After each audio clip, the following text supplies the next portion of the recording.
Now, it's possible to estimate a star's surface temperature and its radius by making a few observations from a telescope. So we've got three stars here of varying radiuses and temperatures.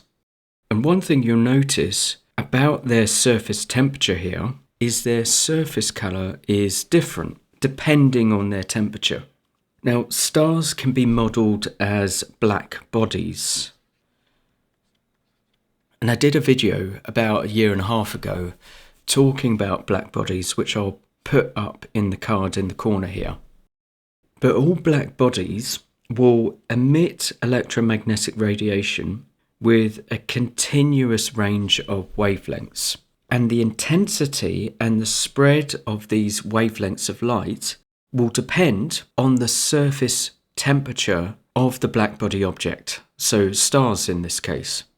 So if we were to look at each of these stars individually through a telescope and measure the wavelengths or the intensity of all the wavelengths coming off of these individual stars, and we'll start with the red dwarf star here at 3000 Kelvin. If we got the intensity along the y-axis of electromagnetic radiation, and we got the wavelength of radiation on the x-axis, for this red dwarf star, we might get something like this. And the wavelengths here will be in the visible range of light that we see, where blue is on that end and red is along that end, and over this way is infrared and microwaves and radio waves, and over this way we've got UV light, UV, then X-rays, and then gamma rays. So at 3000 Kelvin, any object that behaves like a black body will emit lots of different wavelengths of light of different frequencies, but most of these wavelengths will be in the infrared region, where less intensity or less wavelengths are within the visible range. If we have a look at the second star now, where the surface temperature is 12,000 Kelvin, we'll get a graph that looks a bit like this. Now the peak wavelength, where most of the light is coming from, would be in this range, in the ultraviolet. But some light will be in the microwave region, there'll be some light in the infrared region, and quite a lot of light in the visible region as well. So if I draw this up, that's in the visible region. When we get a black body with a surface temperature of 6000 Kelvin, we'll probably get something like this, where the peak intensity lies about halfway through the visible range.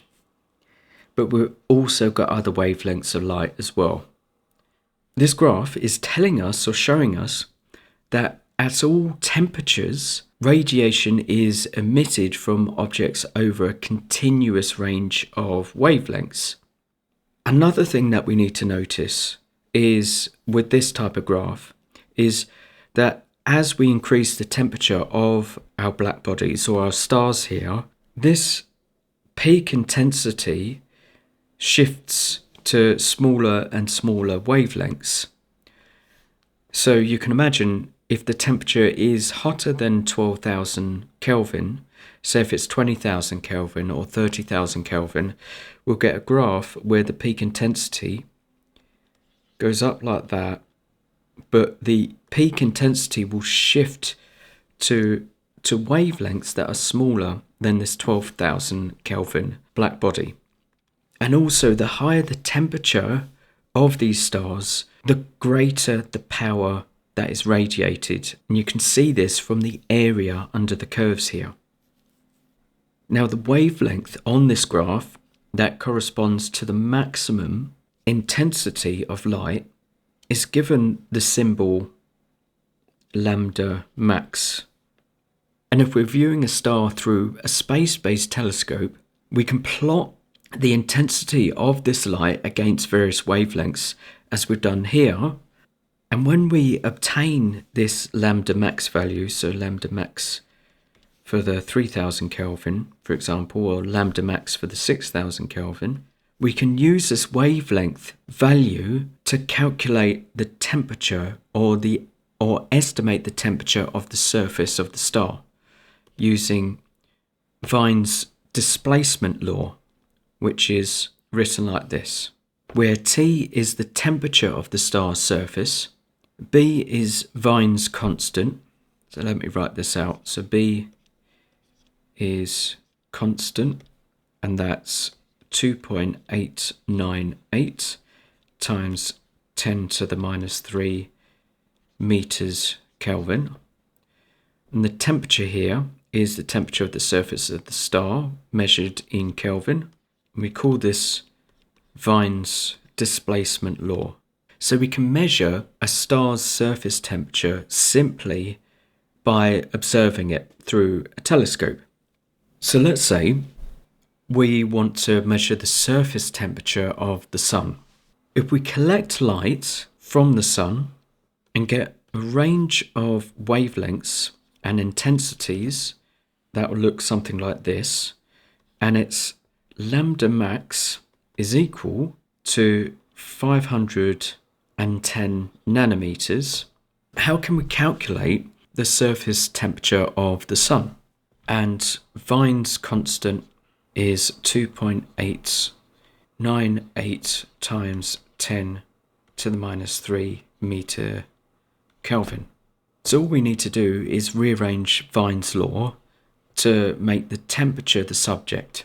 So the temperature is equal to the constant divided by lambda max, 2.898 times 10 to the minus 3 meter Kelvin, divided by the maximum intensity of the wavelength here for our sun. So 510 nanometers. A nanometer is a billionth of a meter, or 10 to the minus 9 meters. And this value here is only accurate to two significant figures. So we've got 5.1 times 10 to the minus 7 meters here. And the meters units cancel out, giving us Kelvin, which is what we should get. And we get a value on our calculator of 5682.35 and so on. But our answer can only be accurate to two significant figures. So we round this up, we get 5.7 times 10 to the 3 Kelvin, or 5700 Kelvin. Okay, so what can we do now with this information to find the radius of the sun? And to find the radius of the sun, we also need its luminosity. So its luminosity is 3.9 times 10 to the 26 watts. And that's how much power, or that's how much energy is being released per second. So watts can also be written as joules per second. So with all this information now, we can use another formula to work out the radius of our sun. And to do this, we need to use the Stefan-Boltzmann law. And the Stefan-Boltzmann law is the luminosity is equal to the surface area of a sphere. And this sphere is our black body object, or our star, where r is the radius of this body, this sphere.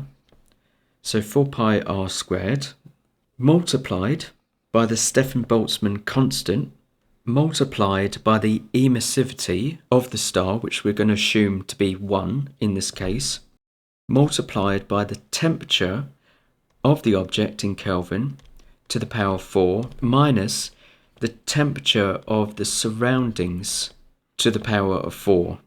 So in the case with our star, the temperature of the surrounding space is going to be very close to absolute zero. So we can round this down to 0 Kelvin, and we don't need this part of the equation.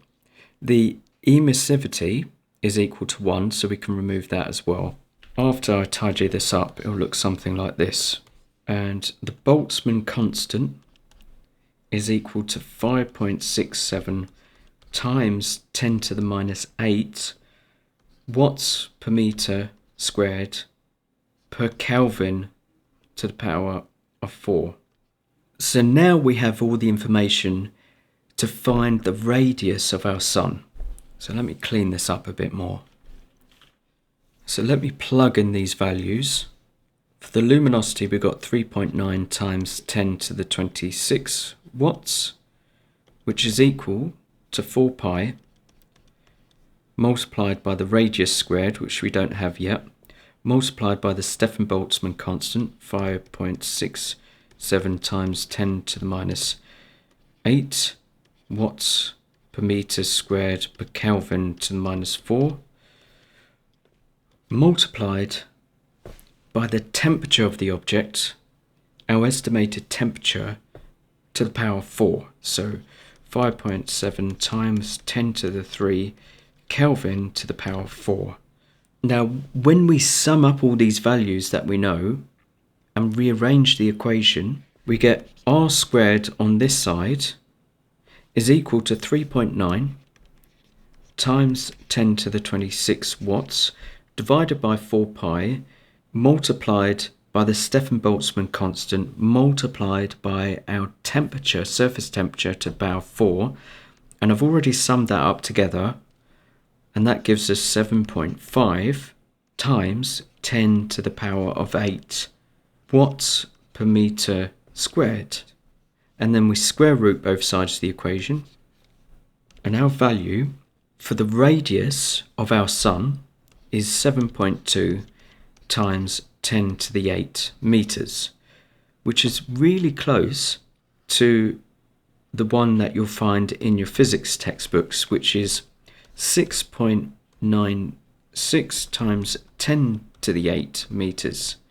So the reason why this might be a bit off is because we used our estimated value for the sun's temperature, which is only accurate to 2 significant figures, and we raised this to the power of 4. Also, the sun's luminosity is only given here to 2 significant figures. Now, you might be wondering, well, if we're looking at a star, say 100 light years away, how are we going to get this luminosity value? Well, in order to get this luminosity value, we need to, first of all, find out how far away the star is. And we can do this for stars that are less than a couple of hundred light years away from Earth by using a parallax technique. And I'll probably explain parallax in a future video, but it gives us the distance from the Earth to the star. Then we can use a telescope to measure the flux intensity, or the radiant flux intensity from the star, which is measured in watts per meter. The luminosity is in the numerator here, and we divide that by 4 pi multiplied by the distance to the star squared. So we use parallax to find the distance. We can measure the flux intensity using instruments within our telescope, and we can rearrange this equation to get the luminosity. So the luminosity would equal 4 pi multiplied by the distance to the star multiplied by its flux intensity, and that will give us our luminosity, so that we can then work out its radius, even if it's hundreds of light years away.